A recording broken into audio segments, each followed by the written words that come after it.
Hey everybody, this is Mr. Walsh, and we're going to talk about covalent compounds right now. Just so you know, this is section 3.3, or unit 3, section 3.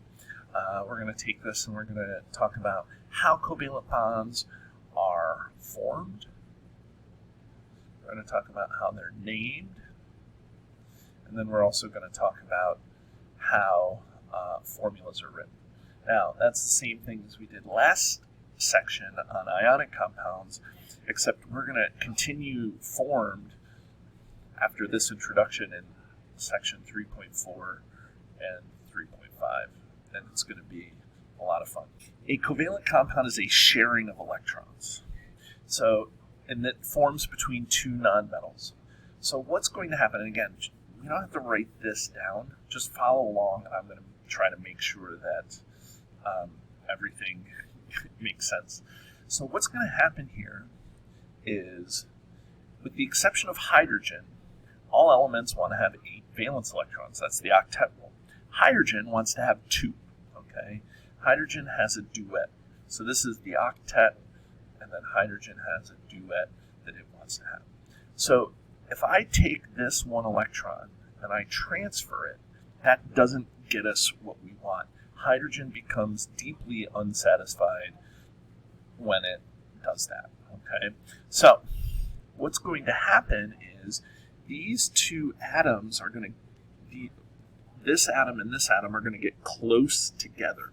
Okay, and when they get close together, and I'm going to show this by drawing this as an X so that you can track the electron. Okay, and then we're going to go and we're going to put dots around here. I'm going to follow this here.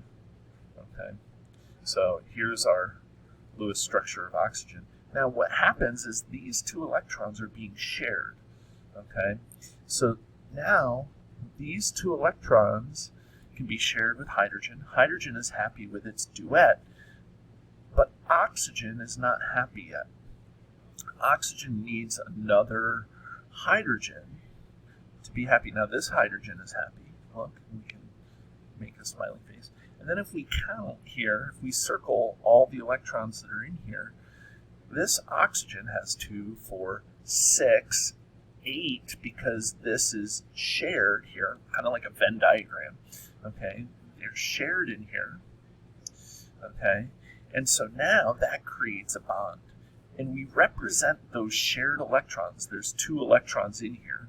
Okay, by drawing a line connecting the atoms. Okay, but those shared electrons here is an overlap in the valence, right? And so that's where we get the name covalent. Co, shared, valent, valence, right? So shared valence. Okay, so that's where this line comes from. So if I draw this, if I continue to draw this, we get O with an H and an H, and then we draw the things. And so then if I turn it sideways here, you can see how this was made here. And if we're gonna talk more about forming compounds and how they're and what goes into them being formed.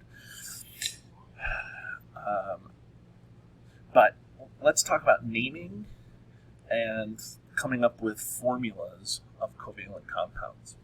Now this is going to be very similar to ionic, but because it's a different type of compound, we have a different naming system, and I'm going to need you to pause the video and write these Greek prefixes down. Mono, di, tri, tetra, penta, hexa, hepta, octa, nona, deca. Okay, a lot of those prefixes will look familiar from geometry. A lot of them may look familiar from words that you're familiar with. Okay, some of them you just may know from just knowing, just English really well, right? Tricycle, 3. Okay, so when we name this, okay, if you remember, the ionic compound was element rootide. So now what we're going to do is, instead of doing element rootide, we're going to add a prefix for the number, okay, before each of the elements. Okay, so you have to use the prefix. There are some exceptions, though. Okay, so we'll make sure we know the exceptions when we name it. And so this is the part that makes covalent naming easier, because you're going to use the numbers, but it makes it harder because you have to know the numbers, and there's a couple of exceptions. So here's the first exception, and you can write these down. I would. If the first prefix is mono, don't put it. Okay, so we'll talk about an example. Okay, and so here's what we got. I'll explain this example here. If we have CO2, if we were going to name this using the prefix element prefix rootide, this would be monocarbon. Because carbon, there's one in there, but we don't write it. Monocarbon dioxide. That's 2, that's 1. But because this first prefix is mono, we do not write it. Okay? It's not the second one, it's only the first one. Okay? So this is carbon dioxide, so we name this correctly, and this is the name that you've always been calling it for as long as you've known carbon dioxide. So this is actually the systematic name that you've been told since whenever, like I said, you learned about it. The other rule is that if one of the elements is oxygen, be careful of the prefix ending. You're going to keep any of the I's, but drop the O's and the A's. Okay? So here's what we get here. And again, there's the example, but let me explain the example. Remember, these are ones. Okay? So again, if you're going to write this out, we would do monocarbon, monoxide.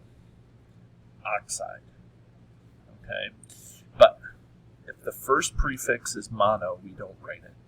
We keep the second prefix, but we don't write monoxide. Okay? We write monoxide. So carbon monoxide is the actual real name of that element. We have 8 examples. Okay? So here's what we're going to do. We're going to go tetra phosphorus, dec oxide. Okay, so we would normally write deca oxide, but we get rid of that A. Okay.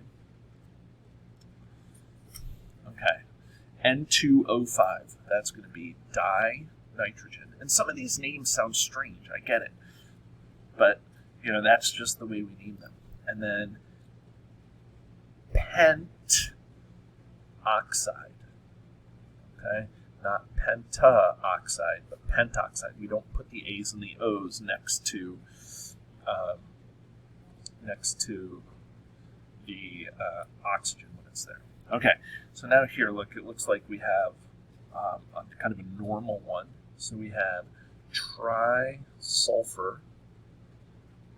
Okay, and again, the spellings of these elements are on the periodic table.